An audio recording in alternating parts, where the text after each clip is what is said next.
really cool to get outside your comfort zone. Sometimes we're subject matter experts, and it can actually hold you back if you think like an individual contributor or a subject matter expert. Taking a step back and seeing it from a different perspective or a different angle, it's almost like you're leveling up. Technology really is only there to unlock a good process already. So if you don't have a good process, then technology is just going to be something that's going to be very expensive, probably sit on the shelf that no one's going to use, and then it will look like it's a failure.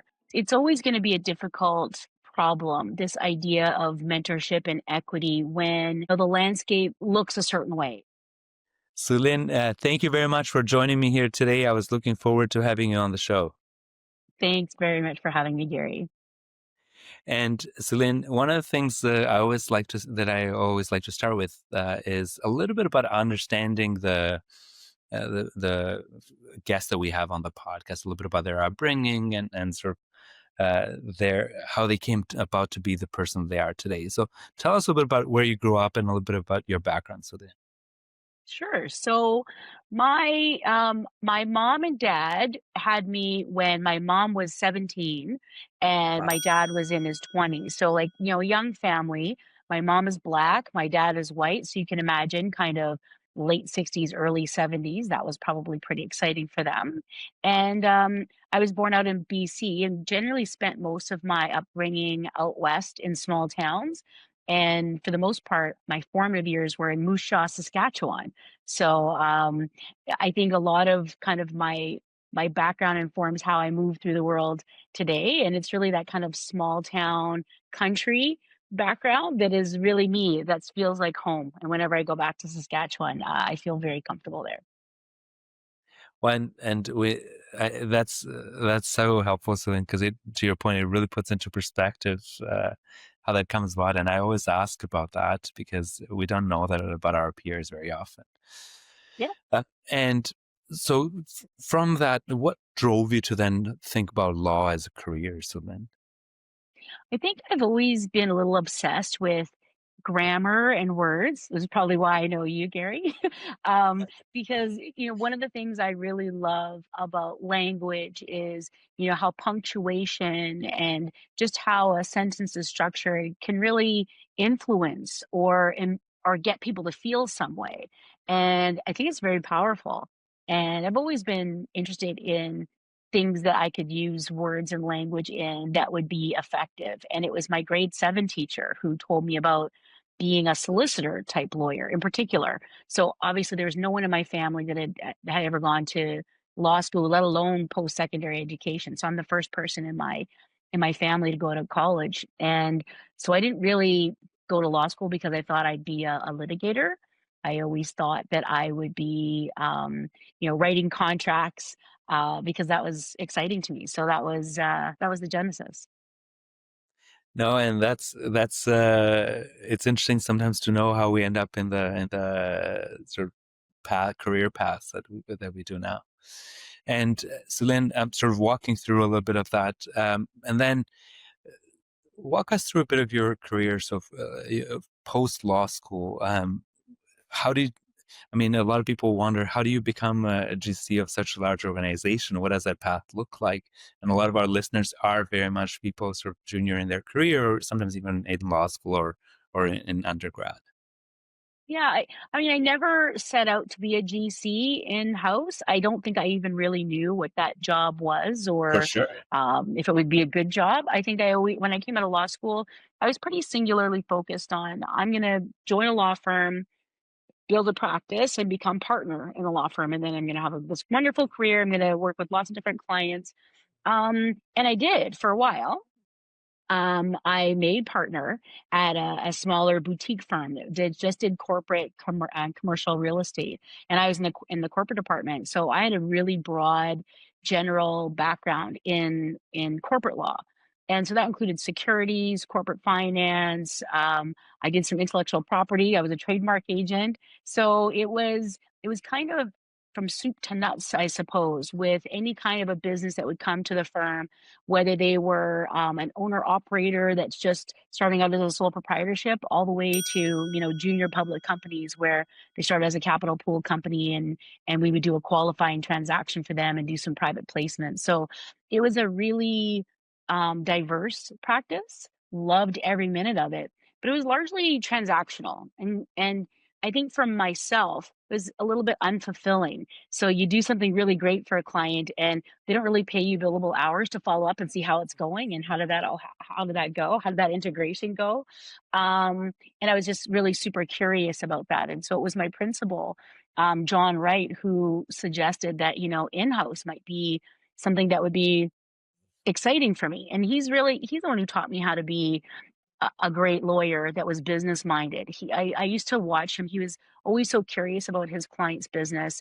He would do so much research on his own. He wouldn't bill them for it. He was just generally curious about those things, and it inspired me to really, he said, take the Canadian securities course and do all of these things, understand financial statements. And I think through that encouragement, it helped me really shift my perspective to being a business person. So I really see myself now, and I did as soon as I left private practice, as a business person with a law degree. Because I don't think businesses, when you're in the thick of things, they don't want to come and talk to a lawyer. They want to talk to someone who is a lawyer, if that makes any sense. So, 100%. yeah, so I feel like that's been my brand in going in house is I'm your fellow business person. What are we going to do to exploit all these opportunities, but also kind of manage the risks that go along with it together?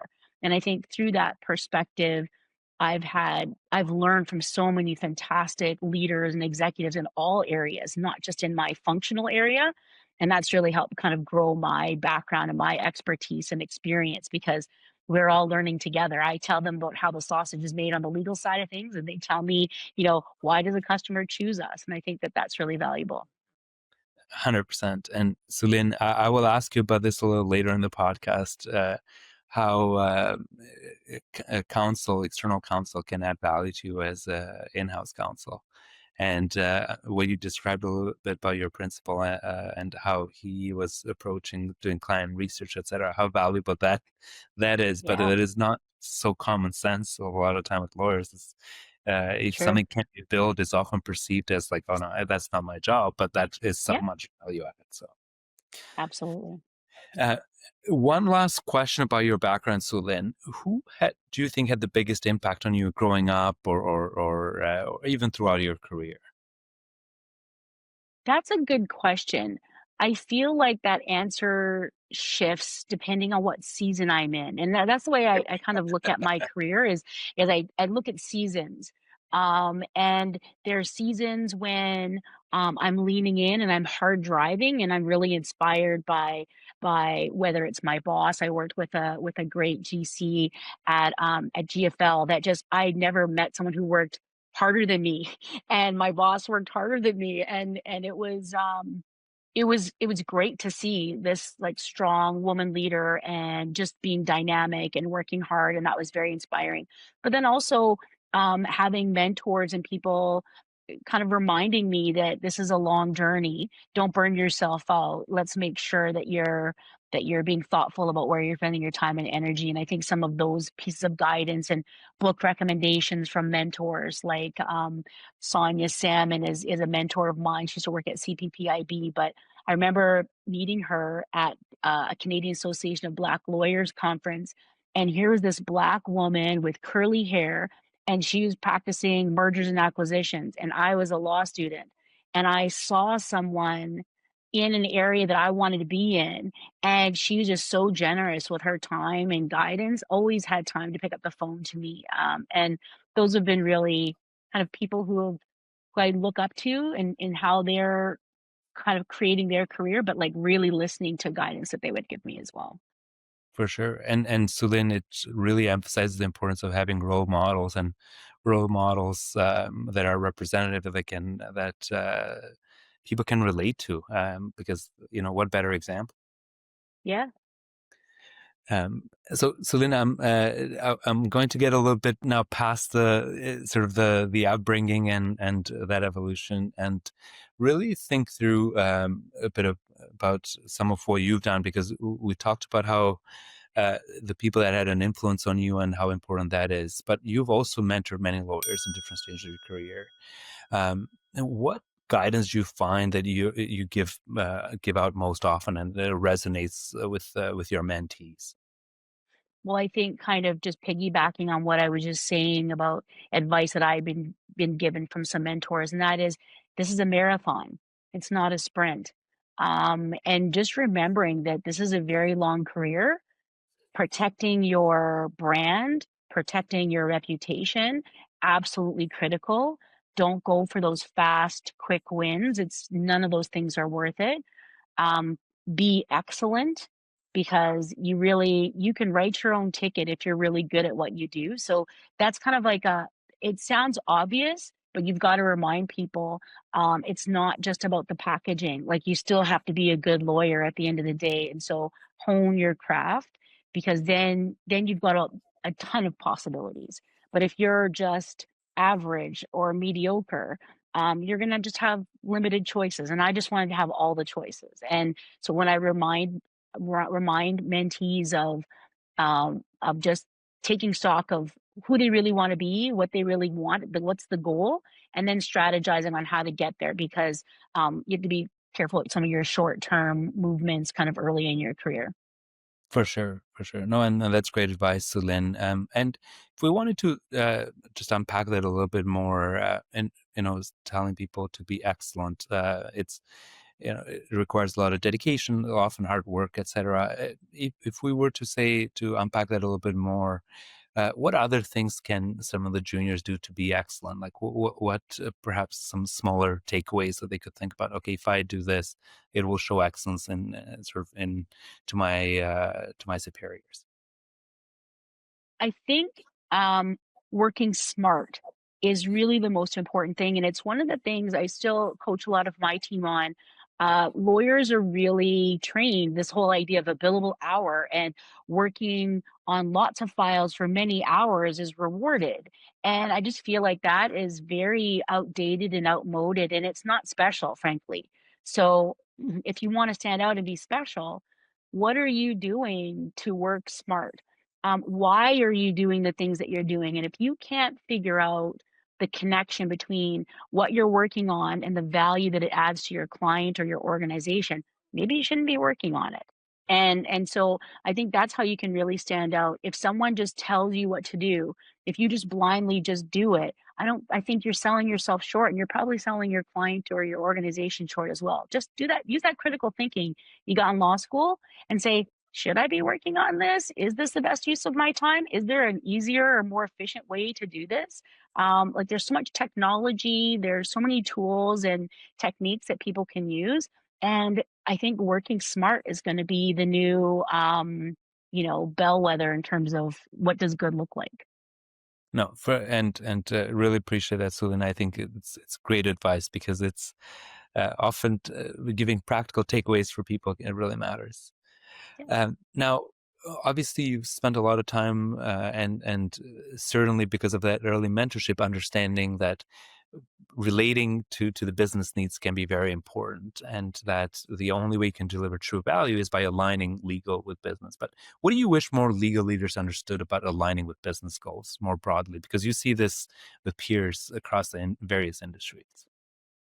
Yeah, I think I've been very privileged that I've always been, I guess, permitted to contribute to the enterprise and not just be stuck in the legal box or the legal function. And whether that's intentional or not, or I just wander in there and jump in, and people don't tell me to go back to my cage. I think that's great. So I've been very lucky. Yes. But what I would say is that I think it depends on what you think your role is. And if you think that your role is just head of legal, and that you think that that's your team, I think that's already a non-starter.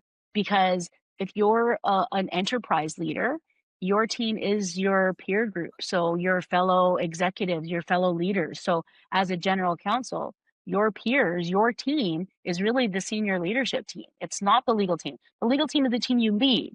but the team that you lead with is really your team. And I think that pivot and that shift will really help a lot of general counsels understand what they're expected to contribute and have it recognized by their peers, which I think is most important because it's again, if a tree falls in the forest and no one hears it, did it make a sound? If you make a 40-page memo and you give it to your head of sales, are they even going to read it? Will it land properly? Will they care, or are they just annoyed that they got something from legal telling them they can't do something? So I think that can go a long way.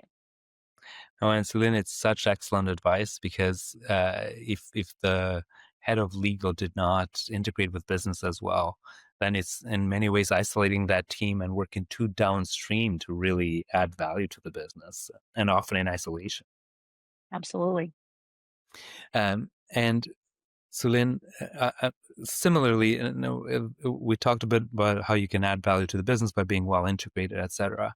Now, naturally, no matter how big your team is internally, you always rely on external counsel. And I promised a bit earlier that I would come back to this. Um, Mhm. how can an external counsel add value to you effectively? What have some of the best external counsel done for you that have impressed you? And what would you ask for anyone listening to do and add value to in-house teams? Yeah, I think it might be different for others. I think what I value is pragmatism, and so getting to know your external counsel and them getting to know you and what you care about, what looks good to me, has been really important. So really setting the tone and setting the stage at the beginning to say, this is the file that I'm working on. These are the things I care about. These are the results that I'm hoping for. And then getting the feedback of, well, how much do you think it's going to cost me?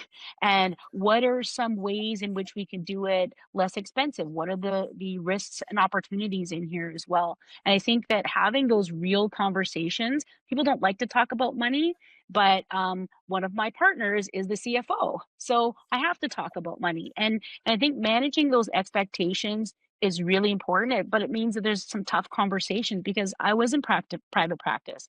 I'm not trying to prevent them from making money. It's more about level setting on expectations, understanding what are the drivers is going to make this bill higher or lower. How can I make sure that I coach my team to efficiently use external counsel? Let's make sure we set the stage and give them, like, if I ask them what is going to help us save an extra $10,000 off of that, and they say, well, if you don't CC us on all of these emails, or if you guys do this work and just give us this one piece, it'll save you a lot of money. And so I want a partner that is going to be aligned with my goals. And maybe my goals are, hey, I'll spend any amount of money because we have to win this very unique case that hasn't been done before.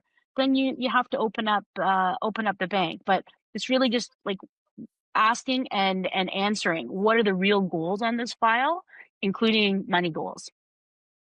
No, and Sue-Lynn, it's such excellent advice because if you think about it, much like how you suggested that legal leaders in-house should integrate with the business, external counsel should integrate in your business, so to speak, so that they can understand your pain points, just like how you have to understand the business pain points.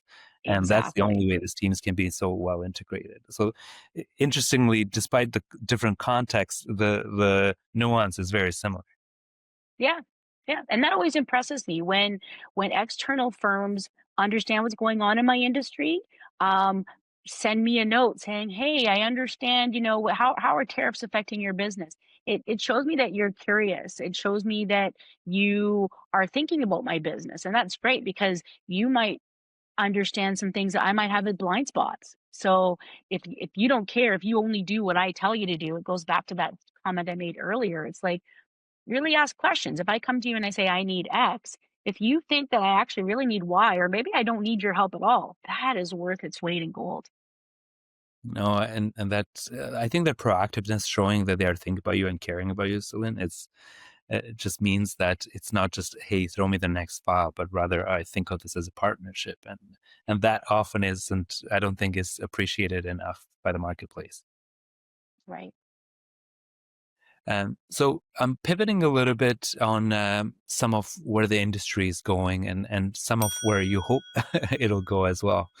Um, But what changes do you hope to see in the legal profession? And I will sort of split this into two categories. So then one is in terms of a bit about how we approach the practice and perhaps some of the technology supporting it. And then the second, which I'll ask you next, is more around mentorship and equity in leadership. Sure. So with, Did you ask me a specific question or? yeah, so for the first is like so I wanted to paint the larger picture so you have an opportunity to think about it. But the first piece being, what are, I mean, you've seen technology really start to change the way we do certain things, and we're still early stages that we know there's a lot more capability coming through. What are some of the changes you hope to see from the technology disruption that is coming through? I think where we've been very successful in using legal tech is finding a bit of a startup partner that was willing to have skin in the game along with us. So and what I mean by that is if you come and you're a startup and your software that you're offering me is gonna cost, let's just say $1,000,000 and it hasn't been tested very well, and we don't know if it's something that is gonna be user friendly or any of those things, you're asking me to take too much of a risk, especially with kind of, I'd say, low tech professionals who might be intimidated by legal tech. And so I think where I've always been attracted is those kinds of technologies or tools that are things that people are already using. So if you tell me, oh, this interfaces with your email and this is how it comes in, I think about how I work and I try to think what's the path of least resistance, first of all.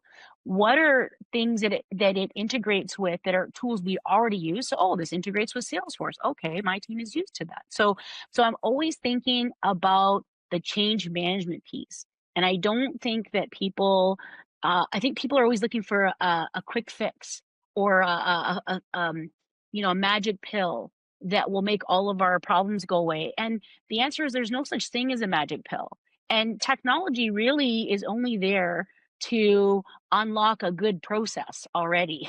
So if you don't have a good process, then technology is just going to be something that's going to be very expensive, probably sit on the shelf that no one's going to use, and then it will look like it's a failure. But I feel like they're asking us to make big bets when they're offering a solution that's very expensive right out of the gate. So I think you might have to, you know, find a couple of clients that, hey, it's little bit of a loss leader. But if it's like 5 digits instead of 7 digits, I think your ears perk up a little bit more because, maybe I can throw away $50,000. I can't throw away $2 million and all the time and attention that my IT department's going to have and that the legal department's going to have. So I think that kind of what's the path of least resistance, low barrier to entry in terms of money, because think of it like a pilot. Like this may or may not work. But for me, if technology helps do one or two things well and everyone is using it, then it's worth it. But if you sell me a Cadillac and I don't really need a Cadillac, I just need to get from A to B, why'd I buy a Cadillac? And then everyone thinks that, cars are bad. No, that car was bad for us. That's right.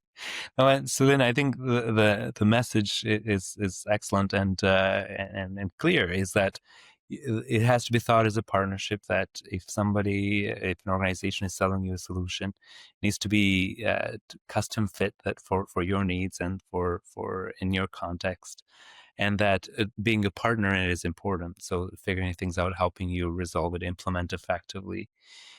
We've seen time and time organizations invest in solutions, but because there's poor follow through and implementation afterwards, they just don't see the success.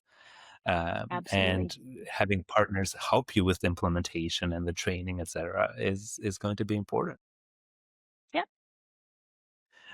The only other thing that Sue-Lynn, that resonated with me as well is that to your point, skin in the game is that you want organizations that think of you as a partner, not just like let me just do this as a sale, but that seeing Absolutely. that successful for your purposes is Mhm. just as important for them as it is for you.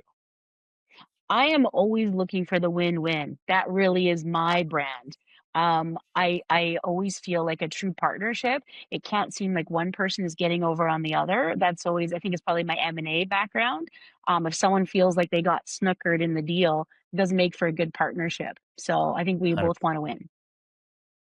No, an excellent piece of advice, and to any sort of service providers and technology providers, especially listening, the advice is clear: is approach it the with reasonable costs that are custom fit for that particular client, and show them value, show them the wins, show them the Absolutely. data of how this benefited the client, and then everything can grow together. Absolutely. And Sue-Lynn, moving to the second piece, which I touched on earlier, which was in terms of the evolution of what we hope to see change in the legal industry. What would you like to see in terms of more additional mentorship and more equity in the within the legal space? I think it's always going to be a difficult problem, this idea of mentorship and equity when um, the landscape looks a certain way. And so I think that, like, first of all, you need diverse perspectives in those rooms, but that's only the beginning. But I think it's almost like a non-starter if you don't have some of those different perspectives around the table. But in order to really get the benefit of those diverse perspectives, we need to work together. We need to mentor each other. And so one thing I would love to see evolve in the legal profession is this idea of two-way mentorship, right? Not where, the people who with the gray hairs like me are mentoring someone else, but really we mentor each other. So encouraging people to develop those kind of organic mentorships with people who are not like you. I think I have learned the most from people who are not like me than anyone else. And then I am rewarded for that mentorship as well. So while I can give them tips and tricks in the legal profession, I learn something about whether it's their learning style, their communication style, their blind spots I might have with respect to cultural issues. Like, I just feel like it can be so rich for both people. And I feel like, mentorship, first of all, it's great that mentorship's being done, even if it is formal in one way. So I think we've done a good job of trying to set some of those things up. I'd love to see it morph into more of this kind of organic, like people with people, just really organically being open and being curious about each other. I think that's a win-win. And I think, Sulin, it's such an excellent point, is that there's things you can learn that are bidirectional, and that open-mindedness, that there are people you can learn from, people or things you can learn from people who are more junior than you, is just as important. Especially, like, I think people who are in different generations, they'll say, "Oh, the millennials or the Gen Alpha." I mean, these are the generations of the future, and frankly, I have adult children, and so, like, I've learned so much from them, and if you ignore that group and how they're doing things and what they're thinking about, what they care about, you are gonna miss the boat completely. And I definitely recognize that what they have to say and how they wanna practice and what they think is cool or important, if you're not listening to that, you're gonna get left behind. For sure. So Lynn, in a moment, I'll go to a portion of our podcast that we call the rapid fire questions.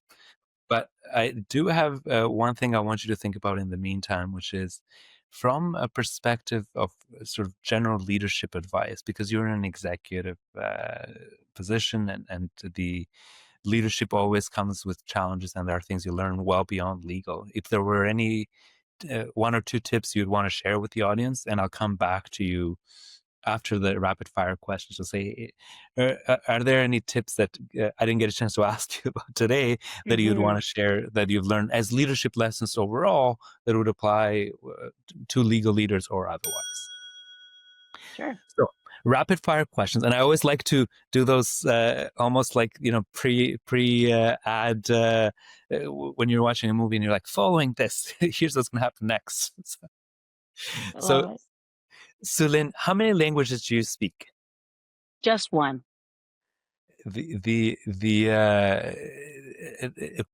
in the languages business, I always ask that question, and it's always fun. What word do you hate, if any? Meritocracy. I love it. What word do you have a hard time pronouncing, if any? Worcestershire.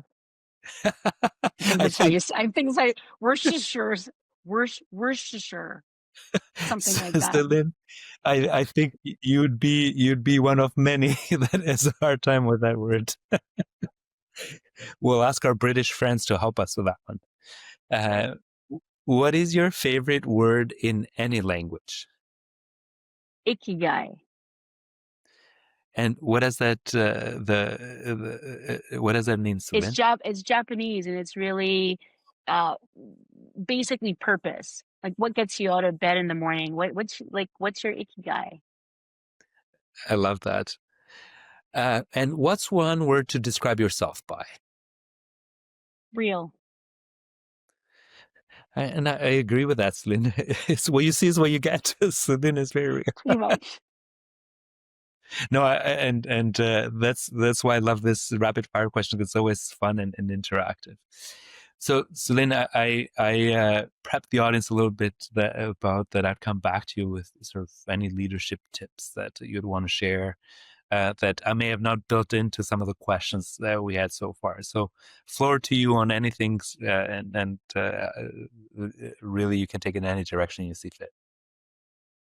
I think what I would share is something that I've probably learned over the last year and a half, 2 years or so, and that is, um, it's actually really cool to get outside your comfort zone. Um, Sometimes we're subject matter experts, and it can hold you back. It can actually hold you back if you think like an individual contributor or a subject matter expert. Um, Taking a step back and seeing it from a different perspective or a different angle, whether it's around the executive table or otherwise, really try it. It's almost like you're leveling up. Like, what can you do? Like, once you're like an M&A specialist, for example, like, you're an M&A specialist. Not to say that you can't get better at M&A, you can. But the real change is when you are doing M&A, but from an executive lens and not from a legal lens, which I had the opportunity to do last year. And it's a very different space. You are weighing in on the strategy, whether it's, valuation or negotiation strategy, but also what does integration look like and how do I weigh in on all these things, but also supporting your peers, many of whom haven't acquired a company before. I got so much pleasure out of just being a coach and a supporter for my teammates, and also seeing how my own legal team stepped up. I didn't realize how much joy and pleasure I would get from other people being successful on a deal, because I had always been, I guess, judging success based on me closing deals. And to take a step back and not be the lawyer on a deal was really refreshing and really changed my mindset, because we had a lot of very good, competent lawyers on the file. I didn't need to be a lawyer. And that's really where the magic light bulb went off for me. And so I would just encourage people to get outside their comfort zone of the law can be a very comforting place, especially if you've been doing it for a long time. Get That's outside of it, learn something new, be curious. There's so much more out there.